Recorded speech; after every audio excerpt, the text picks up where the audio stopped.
అవుతుంది. ఎలాంటి కంపెనీ ఎవరికైనా ఒక ముఖ్యమంత్రికో ఒక ఎంపీకో ఎమ్మెల్యేకో వింటదా? అది మీరు నమ్ముతారా? మీరు చెప్పండి నాకు. అంటే మధుకర్ గారు ఇక్కడ ఒక విషయం ఏంటంటే ఒక ఎస్సీ స్థాయి అంటే సూపరింటెండెంట్ స్థాయి ఇంజనీరు ఆయనపై సోదాలు నిర్వహించిన క్రమంలో ఏసీబీకి 100 కోట్ల ఆస్తులు ఆయన సంపాదించినట్టు గుర్తించారు. దీంట్లో మరి ఆ స్థాయి అధికారికి అన్ని 100 కోట్ల ఆస్తులు ఎట్లొచ్చాయంటే ఏం చెప్తారండి? ఇప్పుడు గుర్తించినట్టుగా వాళ్ళు ఏమన్నా డీటెయిల్ డాటా మీకు ఇచ్చిండ్రా? ఎక్కడన్నా ప్రొడ్యూస్ చేసిర్రా? ఏసీబీ వాళ్ళు ఎవరికైనా ఒక ఆ చార్ట్ ఇచ్చిండ్రా? ఇంత గుర్తించినము, ఇంత ఉంది. ఆయన ఎక్కడెక్కడ బిల్డింగ్లు కొన్నారు, ఎక్కడెక్కడ పొలాలు కొన్నారు? పొలం ఉంటది, బిల్డింగ్ ఉంటది. దానికి 100 కోట్లు అంటే ఎట్లా? మీరే డిసైడ్ చేస్తే ఎట్లా? అది నిర్ధారించబడలేదు. ఎంక్వైరీ చేస్తున్నారు, వాళ్ళు ఆరోపిస్తున్నారు అంతే. ఏసీబీ కావచ్చు, విజిలెన్స్ కావచ్చు, కేసీఆర్ మన రేవంత్ రెడ్డి గారు కావచ్చు, వీళ్ళంతా ఆరోపణలు మీదనే ఇప్పుడు 18 నెలల నుంచి గడిపిన టైం అంతా కూడా. ఇంకా 18 నెలలు గడపడానికి ఏం చేయాలనే ప్రయత్నంలో ఉన్నారు వాళ్ళు. ఎంతసేపు ఈ టైం పాస్ చేయాలి, కాళేశ్వరం తోటే బతకాలి, కాళేశ్వరాన్ని ఎండబెట్టాలి, కాళేశ్వరాన్ని నిర్వీర్యం చేసి 1000 మంది రైతులను 1000 ఎకరాలను ఎండబెట్టాలి. వాళ్ళ మంత్రి దగ్గర వీళ్ళను తిట్టిన వాళ్ళు ఎవరు అన్నారా? వీళ్ళను అసలు శాపనార్థాలు పెట్టిన వాళ్ళు ఎవరైనా ఉన్నారా? ఇవాళ మంత్రి ప్రాంతంలో నీళ్లు బోర్లు ఎత్తిపోతున్నాయి. కథమైపోయింది వ్యవస్థ అంతా. దాని మీద దృష్టి పెట్టమనండి. ఈ విజిలెన్స్ ఎంక్వైరీలు, ఏసీబీలు ఇవన్నీ నడపండి, కానీ ముందు నీళ్లు నింపండి, లైవ్ నీళ్లు తీయండి. బ్యారేజ్ కూలిపోయింది, బ్యారేజ్కి ఇబ్బంది అయింది కదా, బ్యారేజ్ అవసరం లేకుండా నీళ్ళు ఇవ్వచ్చు. అంటే మధుకర్ గారు ఒక విషయం దాని మీద దృష్టి పెట్టండి. మధుకర్ గారు, జ్యుడిషియల్ ఎంక్వైరీనేమో ఏదైతే కేసీఆర్తో పాటు హరీష్ రావు, ఈటల రాజన్ వీళ్ళందరినీ విచారించారు. అట్ ద సేమ్ టైం అదే క్రమంలో అధికారులను కూడా విచారించారు. కానీ విజిలెన్స్ రిపోర్ట్ ఇప్పుడు మన దగ్గర ఉంది. సో వాళ్ళు జూన్ నెలలో ప్రభుత్వానికి నివేదిక ఇచ్చారు. ఇక్కడ ఈ నివేదికలో కేసీఆర్ పేరు లేదు. ఓవరాల్గా 57 మంది ఇంజనీర్లు ఉన్నారు, అధికారులు ఉన్నారు. వాళ్ళందరిపై కూడా మరి నిర్లక్ష్యం వహించారు. సో అధికారులు చేసిన నిర్లక్ష్యం మూలంగానే ఏదైతే మేడిగడ్డ ఉందో ఆ నిర్మాణంలో నిర్లక్ష్యం ఉండడం వల్లనే ఇప్పుడు కుంగుబాటు జరిగింది. అవును, మీరే కన్క్లూజన్ వచ్చిర్రు.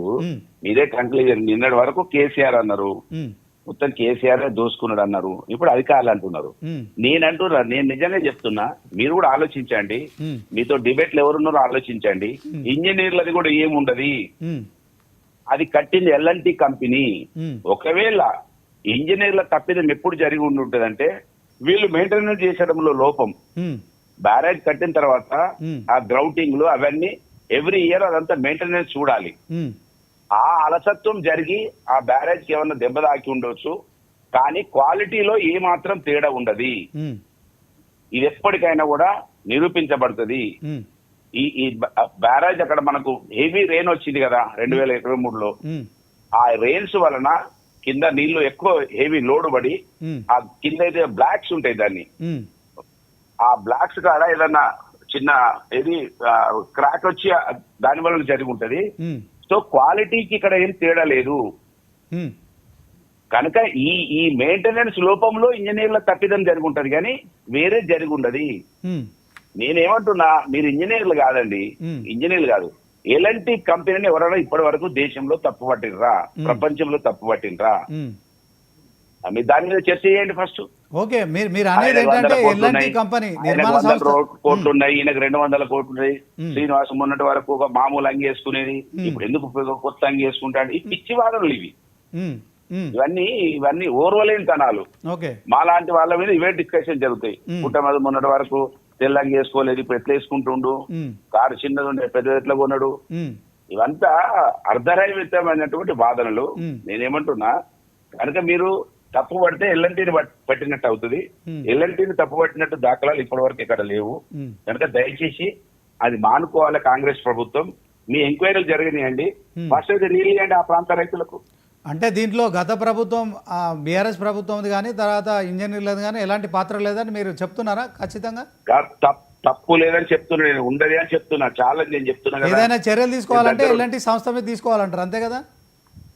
నేనేమంటున్నాను ఇప్పుడు ఎల్ఎన్టీ సంస్థలు కూడా ఉండదు. ఉమ్. ఇప్పుడు ఈ బ్లాక్ ఏదైతే కుంగిపోయిందో అది మెయింటెనెన్స్ లోపం వలన జరిగి ఆ ఉంటుంది. మెయింటెనెన్స్ లోపం ఎవరి వల్ల జరిగిందంటారు మీకు తెలిసినంత వరకు? ఇంజనీర్లే కదా.